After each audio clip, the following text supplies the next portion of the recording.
Informasi berikutnya pemirsa, pasca pemilihan kepala desa serentak di Kabupaten Bantaeng, sejumlah calon kepala desa tidak menerima hasil pemilihan. Akibatnya ratusan warga memblokir jalan di depan kantor desa sehingga membuat kemacetan yang panjang. Pilkades serentak yang menggunakan perhitungan suara e-voting Pilkades di Kabupaten Bantaeng diduga dipermainkan oleh oknum tertentu. Dari dugaan tersebut, ratusan warga Desa Baruga, Kecamatan Pak Jukukang, Kabupaten Bantaeng menutup jalan poros di depan kantor Desa Baruga yang mengakibatkan kemacetan panjang.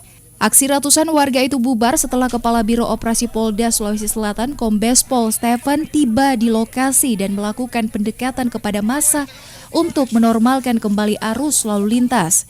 Ratusan massa yang menutup jalan poros provinsi itu diduga merupakan pendukung dari calon kepala desa yang tidak terima hasil Pilkades serentak.